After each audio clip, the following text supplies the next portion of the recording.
In all these years of developing my presence muscle, my eyes, what I've developed is a practice of providing every person I meet with a home in my eyes.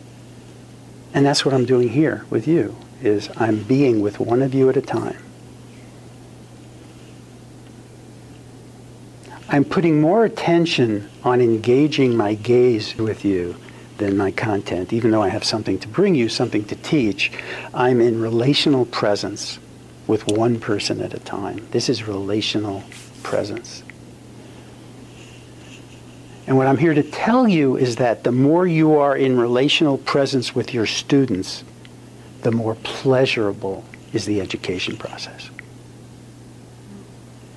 The more you are engaged with your eyes, the easier your students listen, learn, and discern in your presence.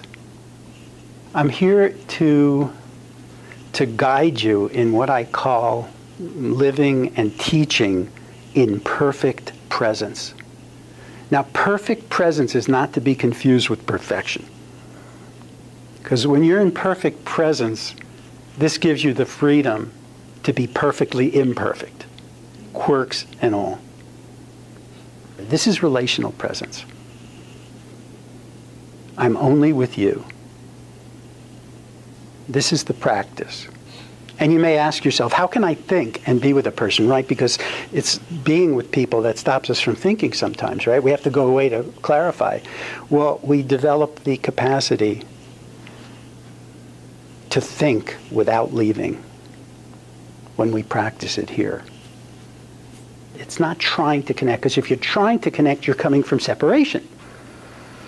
So what we want to do in front of a group is to know, however we know, whether it's a spiritual or religious or scientific knowledge, that we're connected in some way.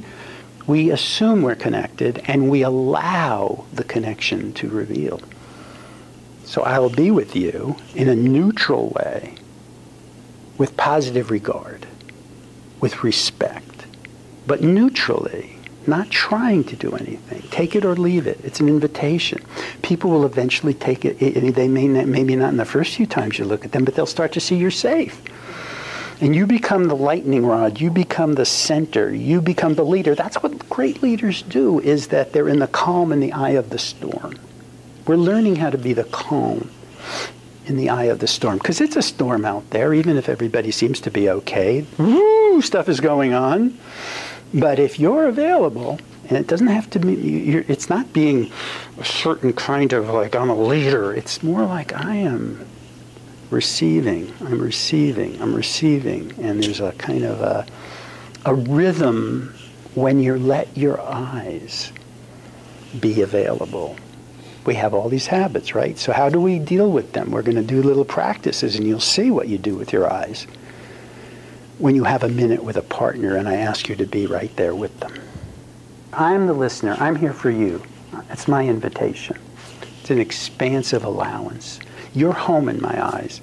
So the message is constantly, in every moment, if you can imagine, I see you.